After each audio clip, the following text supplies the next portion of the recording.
word for knowledge or science in Sanskrit is the word Vidya.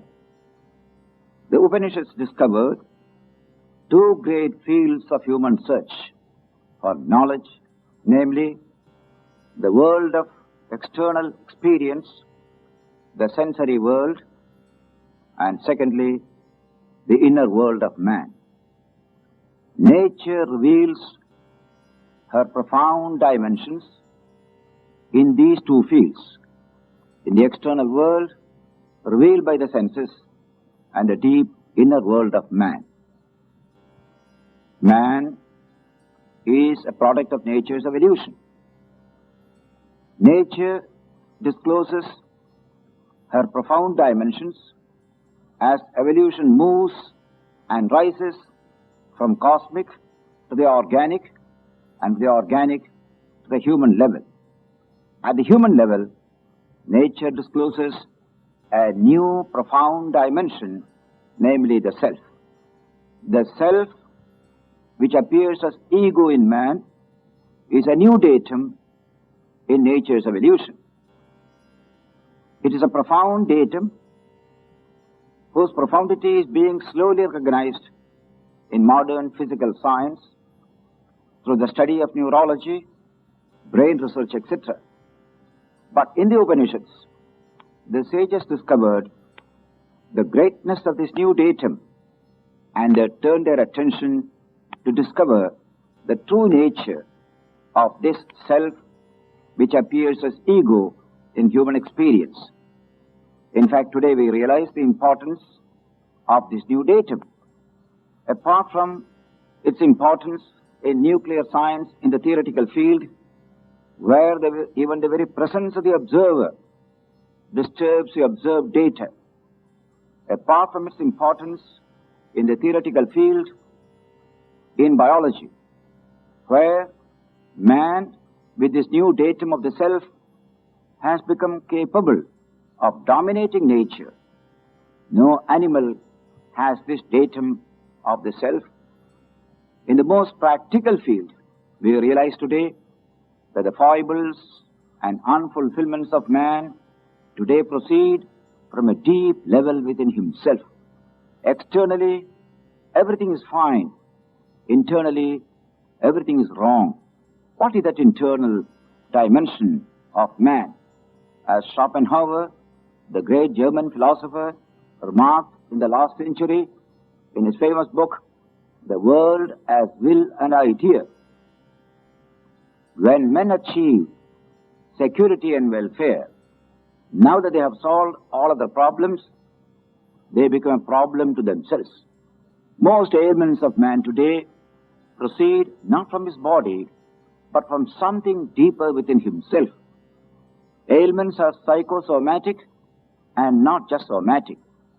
Something within man, something unknown, a terra incognita, and yet the focus of all his unfulfillment today. From the practical point of view, therefore, a search into this field of the inner nature of man is fraught with tremendous consequences for the stability of civilization and the survival of man himself. Man, the creator, creates a beautiful, rich, technical civilization. Man, the destroyer, may as well destroy tomorrow. What's that mystery within man himself? If by studying the external world, in the stars, in the depth of the cosmos, or in the depth of the microscopic world, if by studying nature there, we can unravel the mystery of nature, with much greater certainty, we can unravel the mystery of nature by studying nature's finest product in evolution, namely man, and that profound mystery that looms in him, the mystery of his self. That was the great consideration behind the great turning of the searchlight of knowledge and investigation by the sages of the Upanishads from the external world to the inner world, from the world of sense data to the world that lies above the sensory level. This orientation in search and exploration is highlighted in a wonderful sentence in these Upanishads. yato vacho nivartante aprapya manasa saha. That dimension of experience wherefrom speech and all the sense organs, including the mind, retract, retrace without finding the final answer. Don't search for that profound truth at the mere sensate level, because the self is beyond the senses, behind the senses, and yet it is a valid datum. Therefore, they had to change their method of search, their method of inquiry, method of investigation.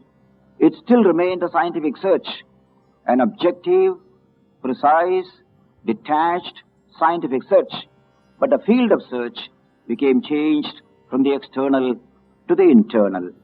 This is highlighted in a famous verse in the Upanishad. In one single verse, the opening verse of chapter 4 of that Upanishad, you have a compressed statement of this new investigation. The verse is very majestic as we read it today. Paranjikhani vyadranat swayambhuhu tasmat parang pashyati nantaratman kaschit dhiraha pratyagatmanam aikshat avritta chakshuhu amrtatvam icchanna. The sense organs of man, including his mind, have an initial defect imparted by nature to it or by nature's God to it. That initial defect is that they are all outgoing in their disposition. So they can get knowledge only from the outside, not from the inside. One pioneer, we don't know who he was, some of the greatest discoverers and pioneers in science and knowledge have been unknown men. Who discovered fire? Who discovered the wheel? We do not know. But they revolutionized human knowledge and human science. Similarly, who discovered the truth of the Atman? We do not know, says this verse, Kaschit Dhiraha. He was a certain individual, but he was an extraordinary person, as all pioneers are extraordinary. Why? Because he chose a most difficult field of investigation, namely the inner field. And he chose the most difficult technique for that investigation, namely the giving a right about turn to the entire psychophysical energy system of man. That is expressed in this great verse, Avritta Chakshuhu. Turn the energies of the senses of the mind inward to find out the observer, the self, the profoundest datum in all experience. And this great observer, this great investigator, this pioneer succeeded in his attempt because of the purity of his inner life, because of the subtlety of his great intellect. He blazed a trail. He discovered the immortal dimension of what appears as a tiny ego in normal human experience. He discovered the infinite behind the finite. He discovered the divine in this world of death and change. This is the great declaration in the Upanishads. This has been rechecked and verified by several other investigators in the line, and what you get in the Upanishads is this profound science of man in depth. It is called in Sanskrit, it is called the Upanishads, Adhyatma Vidya, the science of man in depth. Swami Vivekananda, during his famous address to the Chicago World Parliament of Religions in 1893, highlighted this great discovery by one of the ancient sages of the Upanishads.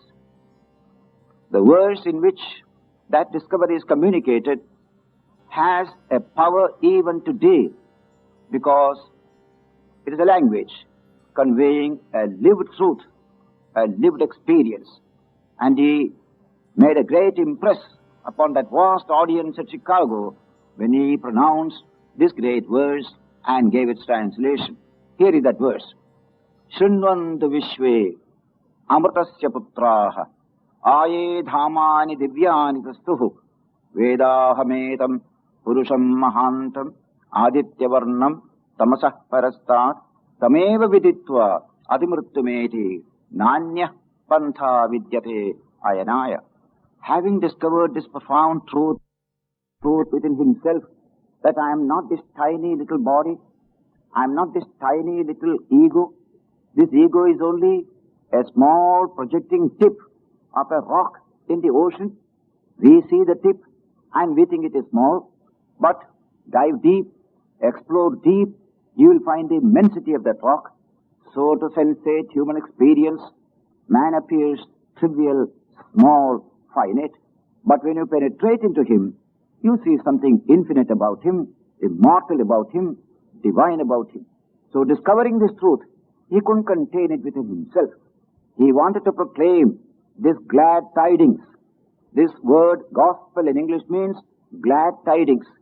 He wanted to proclaim it not only to one group of people, to one sect, or to one country, but all humanity.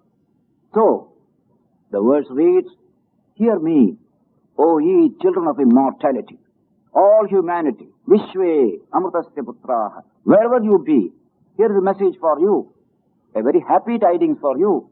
Hear me." What is this message? He extends the scope of his message even to gods and angels in heaven, if there be such. Aye dhamani divyani tastuhu. What is this gospel? What is this message? Is it hearsay? Is it concocted by a fertile imagination? Is it book knowledge? No, says the sage, Vedahamedam. I have realized this truth. I have known this truth. What is the truth?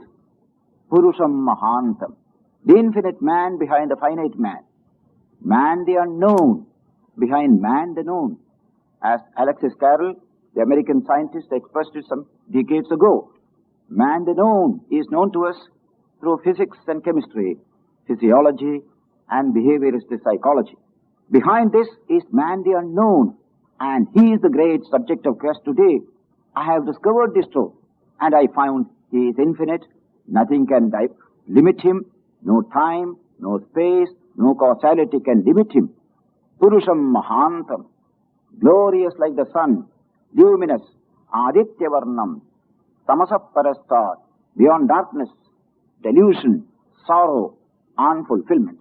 Having said this, the sage also adds, like a true scientist, I have discovered it. He did not say, you only believe me and you will be saved. But he said, you must discover it for yourself. These truths are to be experienced, each one by himself. And so he added, Tameva viditva adimrittumeti nanya pantha vidyate ayanaya. If you realize this truth, then you transcend death and delusion. There is no other way. There is no other way. Here is a saving message conveyed by the great sages of the Upanishads to all humanity, everywhere, for all time.